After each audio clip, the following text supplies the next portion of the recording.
요즘 들어 이런 일이 자주 생기시죠? 분명히 뭔가 하려고 방에 들어갔는데, 뭐 하려고 했더라? 하며 멍하니 서 있는 일 말이에요. 아니면 평생 써온 친구 이름이 혀끝까지 올라왔는데 도무지 떠오르지 않아서 답답한 마음으로 나이가 들어서 그런가 보다 하고 체념하신 적 있으시죠? 안경을 찾으려고 온 집을 뒤지다가 나중에 보니 머리 위에 올려두고 있었다든지 어제 본 드라마 내용이 기억나지 않아서 내가 정말 봤나 싶은 순간들이 늘어나고 계시는 건 아닌가요? 혹시 이런 생각해 보셨나요? 예전엔 이러지 않았는데 정말 나이가 들면 어쩔 수 없는 건가? 하지만 잠깐만요. 정말 나이 때문일까요?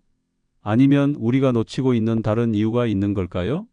오늘 이 시간에는 여러분이 정말 그런가? 하고 깜짝 놀라실 이야기를 들려드리려고 해요. 바로 우리 뇌가 보내는 신호와 그 신호를 읽는 방법에 대한 이야기입니다. 믿기 어려우시겠지만 아주 간단한 방법으로도 기억력과 집중력을 되찾을 수 있거든요. 본격적인 이야기를 시작하기 전에 잠깐만요. 앞으로 전해드릴 내용이 정말 중요합니다. 구독과 좋아요 한번 눌러주시면 큰 힘이 됩니다. 여러분의 관심이 더 많은 분들께 이 메시지를 전할 수 있게 도와줍니다. 아이고, 또 깜빡했네. 오늘도 방에 들어가서 뭘 하려고 했는지 기억이 안 나시나요? 아침에 일어나서 안경을 찾다가 머리에 올려두고 있던 걸 나중에 발견하신 적 있으시죠? 친구 이름이 입에까지 올라왔는데 도무지 떠오르지 않아서 답답했던 순간들 말이에요. 많은 분들이 이런 일을 겪으시면서 이제 나이가 들어서 그런가 보다 하고 체념하십니다. 하지만 잠깐만요. 정말 나이 때문일까요? 실은 우리 뇌가 보내는 신호일 수 있습니다. 나 여기 있어요. 좀 써주세요 라고 말하는 거죠. 마치 사용하지 않은 근육이 점점 약해지는 것처럼 뇌도 자극을 받지 않으면 잠들어 버리는 겁니다. 여러분, 혹시 하루 종일 같은 자리에 앉아서 텔레비전만 보고 계신가요? 아니면 누군가와 대화할 기회가 줄어들고 계신가요? 손으로 뭔가를 만들거나 써보는 일이 거의 없어지지 않으셨나요? 이런 일상이 반복되면 뇌는 점점 절전 모드로 들어갑니다. 컴퓨터가 잠시 사용하지 않으면 화면이 꺼지는 것과 똑같아요. 하지만 다행히도 키보드를 한 번만 누르면 다시 활기차게 켜지죠. 우리 뇌도 마찬가지입니다. 놀라운 건 아주 작은 자극만으로도 뇌가 다시 깨어날 수 있다는 사실이에요. 손가락을 하나씩 구부렸다 펴는 것만으로도, 눈동자를 천천히 돌리는 것만으로도, 심지어 크게 하품을 하는 것만으로도 뇌에 신호가 전달됩니다. 그런데 정말 그럴까요? 하고 의심스러우시죠? 한 가지 간단한 실험을 해보세요. 지금 이 순간 오른손으로 왼쪽 어깨를 천천히 주물러 보세요. 그리고 동시에 발가락을 위아래로 움직여 보세요. 어떠세요? 뭔가 머리가 맑아지는 느낌이 드시나요? 이건 마법이 아닙니다. 우리 몸의 각 부위는 뇌의 특정 영역과 연결되어 있어요. 손을 움직이면 뇌의 운동 영역이 활성화되고 눈을 움직이면 시각 처리 영역이 깨어납니다. 입을 움직여 말을 하면 언어 영역이 작동하죠. 특히 손은 뇌와 가장 밀접하게 연결된 부위입니다. 손은 제2의 뇌다라는 말이 있을 정도죠. 바느질을 하거나 글씨를 쓰거나 악기를 연주하는 분들이 나이가 들어도 정신이 또렷한 이유가 바로 여기에 있어요. 하지만 현대에 들어서면서 우리는 점점 손을 덜 사용하게 되었습니다. 전화기 버튼 대신 터치스크린을, 볼펜 대신 키보드를, 바늘과 실 대신 기계를 사용하게 되었죠. 편리하긴 하지만 뇌 입장에서는 할 일이 줄어든 거예요. 그렇다고 해서 모든 기술을 포기하고 옛날로 돌아가자는 건 아닙니다. 다만 조금만 의식적으로 뇌에게 자극을 주면 됩니다. 생각해 보세요. 하루에 몇 번이나 새로운 것을 경험하시나요?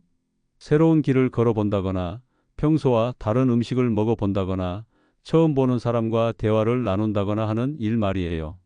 많은 분들이 나이 들면 새로운 건 힘들어라고 말하시지만 사실은 반대일 수 있어요. 새로운 경험이 뇌를 젊게 유지하는 비결이거든요. 뇌는 변화를 좋아합니다. 예측 가능한 패턴보다는 약간의 변화와 도전을 원해요. 매일 같은 시간에 일어나서 같은 방식으로 하루를 보내면 뇌는 오늘도 별일 없구나 하면서 대충 넘어가 버립니다. 하지만 작은 변화만 주어도 뇌는 뭔가 다른데 하면서 주의를 기울이기 시작해요. 그 순간 뇌 속의 신경세포들이 서로 새로운 연결을 만들어냅니다. 이게 바로 뇌가 젊어지는 과정이에요. 여러분도 경험해 보셨을 거예요. 여행을 다녀오거나 새로운 취미를 시작했을 때 머리가 더 맑아지는 느낌 말이에요. 그건 우연이 아니라 뇌가 활성화된 증거입니다. 이제 중요한 질문을 드려보겠습니다. 여러분의 뇌는 지금 깨어 있을까요? 잠들어 있을까요? 만약 최근에 깜빡하는 일이 잦아졌다면, 새로운 사람의 이름을 기억하기 어렵다면, 책을 읽어도 내용이 머리에 들어오지 않는다면 여러분의 뇌는 조용히 잠들어가고 있는 중일지도 모릅니다. 하지만 걱정하지 마세요. 뇌는 언제든 다시 깨어날 수 있거든요. 지금부터 그 방법을 알려드리겠습니다. 그럼 실제 사례를 통해 보여드릴게요. 두 분의 이야기인데 정말 극명한 차이를 보여줍니다. 먼저 강남에 사시는 박영수 할아버지 이야기부터 들어보세요. 올해 76살인 박 할아버지는 3년 전 정년퇴직하신 후 완전히 다른 사람이 되셨어요. 예전에는 회사에서 부장으로 일하시며 하루 종일 바쁘게 지내셨는데 퇴직 후엔 할 일이 없어지신 거죠. 아침에 일어나면 신문을 보고 점심 먹고 나서는 소파에 누워 텔레비전을 봅니다. 저녁엔 또 텔레비전이에요. 주말에도 마찬가지고요. 처음엔 이제 좀 쉬자 하셨는데 시간이 지나면서 변화가 나타나기 시작했어요. 가장 먼저 나타난 건 말수가 줄어든 거였습니다. 예전에는 집에 오면 회사, 일, 세상 돌아가는 이야기를 재미있게 해주셨는데 점점 그래 정도로만 대답하시게 됐어요. 아내분이 뭔가 물어봐도 대답이 늦어졌다고 하시더라고요. 그 다음엔 깜빡하는 일이 잦아졌습니다. 안경을 어디 뒀는지 모르겠다며 온 집을 뒤지거나 방금 전에 본 텔레비전 프로그램 내용도 뭐였더라 하면서 기억을 못 하시는 거예요. 심지어는 손자 이름도 헷갈리기 시작했어요. 박 할아버지 가족들은 걱정이 되기 시작했습니다. 혹시 치매가 오는 건 아닐까? 해서 병원에도 다녀오셨는데 다행히 큰 문제는 없다고 하더라고요. 그럼 뭐가 문제일까요? 답은 의외로 간단했어요. 뇌가 할 일을 잃어버린 거였습니다. 매일 같은 패턴의 반복, 새로운 자극 없는 일상, 사람들과의 대화 단절. 이런 상황이 계속되면서 뇌가 점점 잠들어간 거죠. 이제 정반대의 경우를 보여드릴게요. 부산에 사시는 김순덕 할머니 이야기입니다. 올해 81살이신데 만나보시면 깜짝 놀라실 거예요. 말씀도 또렷하시고 기억력도 놀라울 정도로 좋으시거든요. 김 할머니의 하루는 어떨까요? 아침 6시에 일어나셔서 가장 먼저 하시는 일이 손가락 운동이에요. 10개 손가락을 하나씩 구부렸다 펴면서 하나, 둘, 셋 하고 소리 내어 세시죠.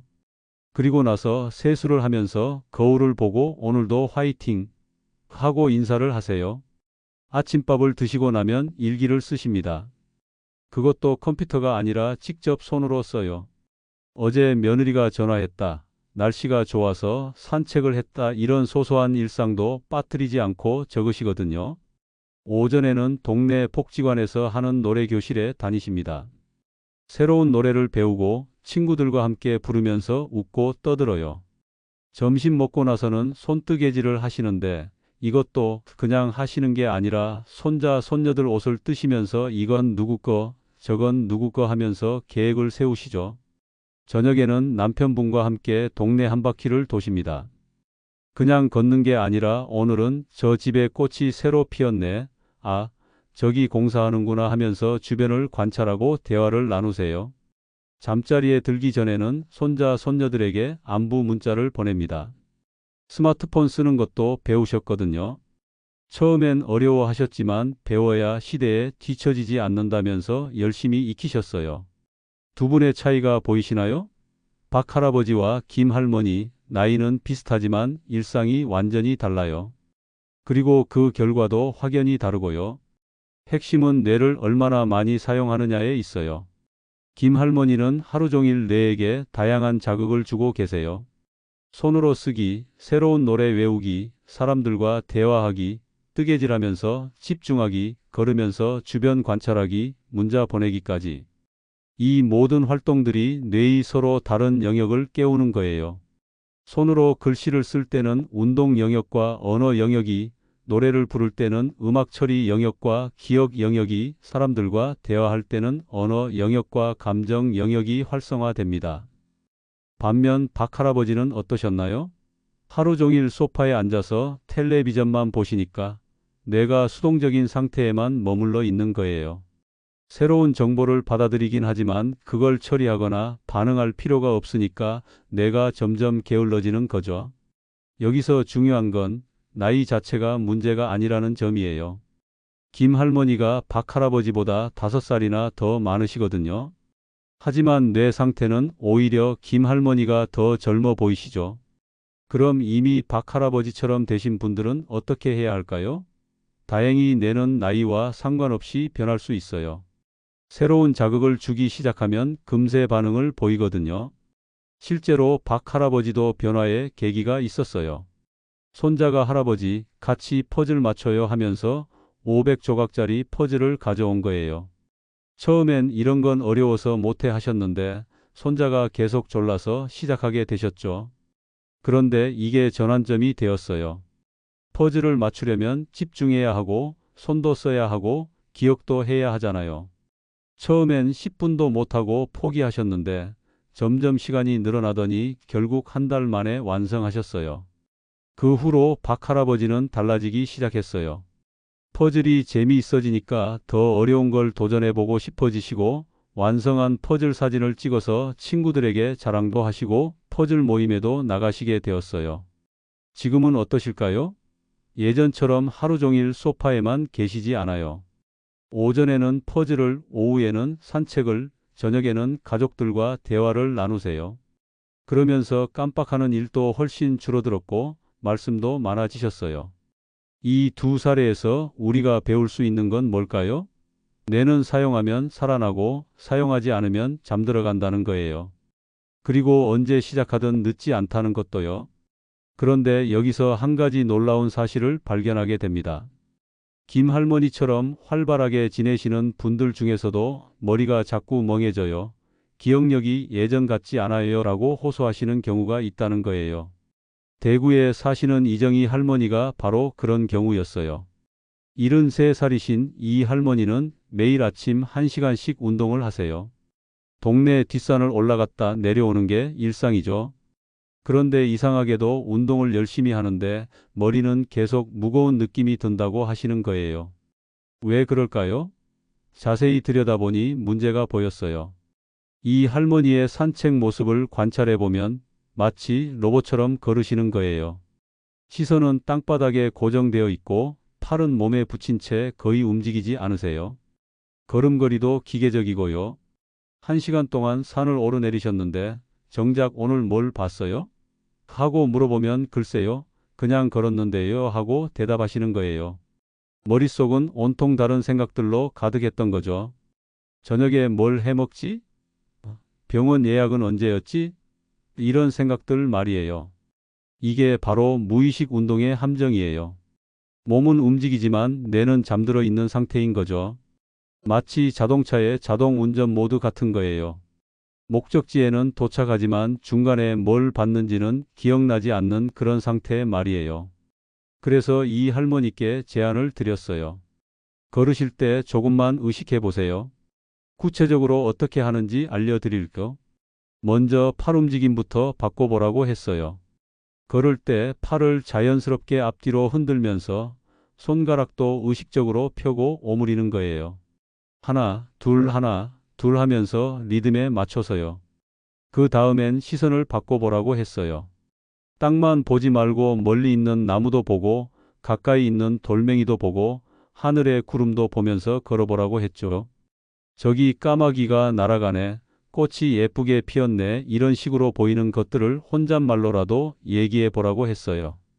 호흡도 중요했어요. 그냥 숨 쉬는 게 아니라 코로 들이마시고 입으로 내쉬기를 의식해서 해보라고 했어요. 세 걸음 걸을 때 숨을 들이마시고 세 걸음 걸을 때 숨을 내쉬는 식으로요. 가장 중요한 건 발바닥 느낌에 집중하는 거였어요. 지금 발바닥이 땅에 닿는 느낌이 어떤가요? 딱딱한가요? 부드러운가요? 발가락에 힘이 들어가나요? 이런 걸 의식하면서 걸어보라고 했죠. 처음엔 이렇게 복잡하게 걸어야 해요? 하시더라고요. 하지만 일주일만 해보시라고 했어요. 그리고 일주일 후에 만나보니 표정이 완전히 달라져 있었어요.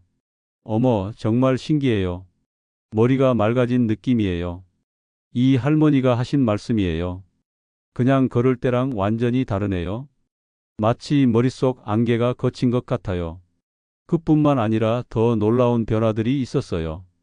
평소에 잘 잊어버리던 일들을 기억하기 시작하신 거예요. 어제 누구를 만났다, 며칠 전에 뭘 했다 이런 것들이 또렷하게 떠오르기 시작했어요. 왜 이런 일이 벌어진 걸까요? 답은 집중에 있어요. 여러 가지를 동시에 의식하면서 걸으니까 뇌가 깨어난 거예요. 팔 움직임을 의식하면 운동 영역이, 주변을 관찰하면 시각 영역이, 호흡을 의식하면 자율신경계가, 발바닥 느낌에 집중하면 감각 영역이 모두 활성화된 거죠. 하지만 여기서 또 다른 함정이 기다리고 있었어요. 이 할머니가 너무 열심히 하시다 보니까 욕심이 생긴 거예요. 이왕 하는 거 더 많이 해야지 하면서 산책 시간을 2시간, 3시간으로 늘리기 시작하신 거예요. 그런데 문제가 생겼어요. 너무 오래 하니까 오히려 피곤해지고 집중력도 떨어지고 심지어는 걷기가 스트레스가 되기 시작한 거예요. 해야 한다는 부담감 때문에 즐거웠던 산책이 의무가 되어버린 거죠. 이런 경우를 많이 봅니다. 좋다고 하니까 무작정 많이 하려고 하는 거예요. 하지만 뇌 자극에서 가장 중요한 건 꾸준함이에요. 하루에 3시간씩 일주일 하고 말 것보다는 하루에 30분씩 한 달 계속하는 게 훨씬 효과적이거든요. 게다가 너무 복잡하게 생각할 필요도 없어요.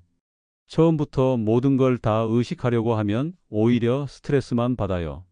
오늘은 팔 움직임만, 내일은 호흡만, 모레는 주변 관찰만 이런 식으로 하나씩 해보는 게 좋아요. 또 다른 실수는 완벽주의예요.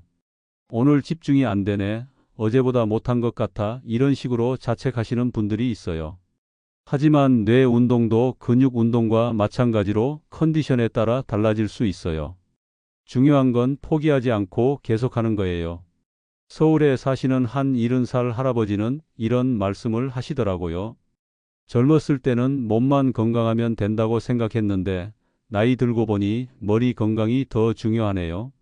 몸이 아프면 병원에 가면 되지만 머리가 아프면 답이 없잖아요. 정말 맞는 말씀이에요. 우리는 몸 관리는 열심히 하면서 뇌 관리는 소홀히 하는 경우가 많아요. 혈압 재고, 혈당 재고, 콜레스테롤 수치 확인하면서 정작 뇌 상태는 확인하지 않죠. 뇌도 근육처럼 단련이 필요해요. 매일 조금씩이라도 자극을 주고 새로운 도전을 하고 집중하는 연습을 해야 해요. 그래야 나이가 들어도 또렷한 정신을 유지할 수 있거든요. 그럼 이제 구체적으로 어떻게 해야 하는지 일상에서 쉽게 실천할 수 있는 방법들을 알려드리겠어요. 복잡하지 않으니까 걱정하지 마세요. 지금 당장 시작할 수 있는 간단한 것들이에요. 그럼 이제 여러분의 일상 속에서 바로 실천할 수 있는 뇌 깨우기 방법들을 알려드릴게요. 거창한 게 아니에요. 하루 10분만 투자하면 되는 간단한 습관들입니다. 먼저 아침에 눈을 뜨자마자 할 수 있는 것부터 시작해 보세요. 침대에서 일어나기 전에 손가락 운동을 해보는 거예요. 오른손부터 시작해서 엄지손가락을 천천히 구부렸다 펴면서 하나 하고 소리 내어 세어보세요. 그 다음 검지손가락으로 둘, 이런 식으로 10가지 세는 거예요. 왜 소리를 내야 하냐고요? 손가락을 움직이면서 동시에 말을 하면 뇌의 두 영역이 함께 깨어나거든요. 마치 잠들어 있는 방에 불을 하나씩 켜는 것과 같아요.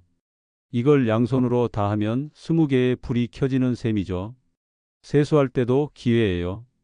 거울을 보면서 오늘 날씨가 좋네, 오늘은 뭘 할까? 이런 식으로 자기 자신과 대화해 보세요. 처음엔 어색하겠지만 금세 익숙해져요. 중요한 건 입을 움직여서 말을 하는 거예요. 속으로만 생각하지 말고요.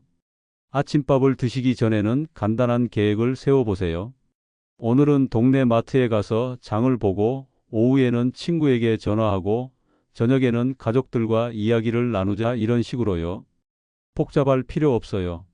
서너 가지만 정해도 충분해요. 식사할 때는 음식을 천천히 씹으면서 맛에 집중해 보세요.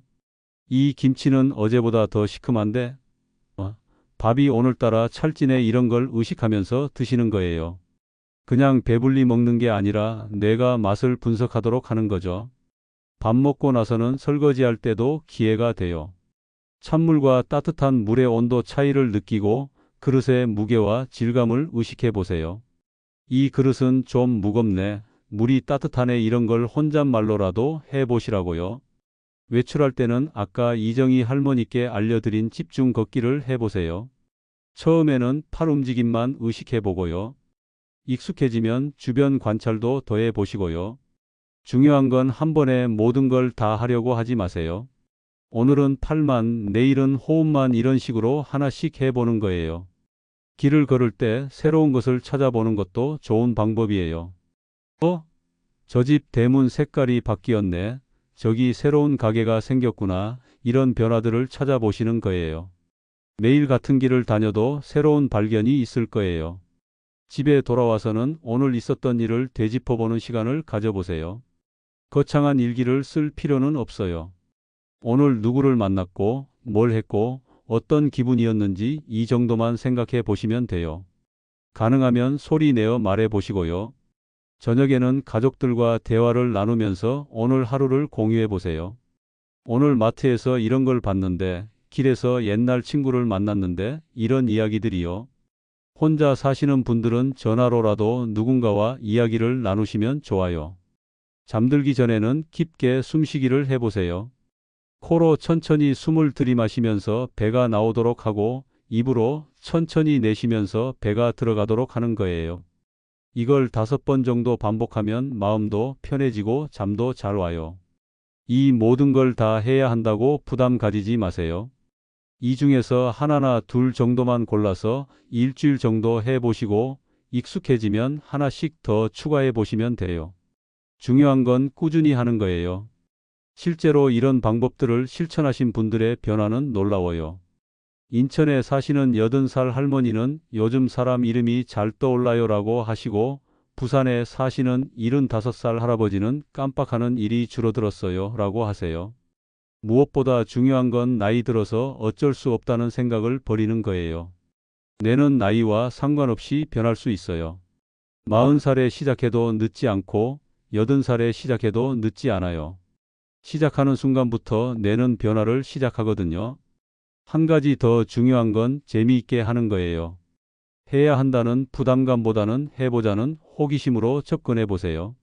새로운 경험을 하는 기분으로요. 실패해도 괜찮고 잘 안 돼도 괜찮아요. 시도하는 것 자체가 뇌에게는 큰 자극이 되거든요. 가족들의 도움도 중요해요. 혼자 하기 어려우면 가족들에게 나 요즘 뇌 운동하고 있는데 같이 해볼래? 하고 제안해 보세요. 함께 하면 더 재미있고 꾸준히 할 수 있어요. 기억하세요. 여러분의 뇌는 아직 살아 있어요. 지금 이 순간에도 여러분이 제 이야기를 듣고 이해하고 있다는 건 뇌가 활발하게 작동하고 있다는 증거예요. 조금만 더 자극을 주면 더욱 생생하게 깨어날 거예요. 마지막으로 한 가지만 더 말씀드릴 거. 변화는 하루아침에 일어나지 않아요. 일주일, 한 달, 2달 꾸준히 해보세요. 그러면 어느 순간 요즘 머리가 맞네 하는 순간이 올 거예요. 여러분, 지금 당장 시작해 보세요. 이 이야기를 듣고 나서 손가락을 하나씩 구부렸다 펴보세요. 그리고 하나, 둘, 셋 하고 소리 내어 세어보세요. 바로 지금 여러분의 뇌가 깨어나고 있어요. 뇌는 여러분이 포기하기 전까지는 절대 포기하지 않아요. 80살이든 90살이든 상관없어요. 지금 이 순간부터 시작하면 됩니다. 여러분의 뇌는 아직 충분히 젊고 생생해요. 그걸 믿고 시작해 보세요. 이 영상 끝까지 시청해 주셔서 진심으로 감사합니다. 여러분의 구독과 좋아요는 더 많은 분들에게 이 소중한 건강 정보를 전하는 데 큰 힘이 됩니다. 앞으로도 여러분의 건강한 삶을 위한 따뜻한 지혜로 함께 하겠습니다. 감사합니다.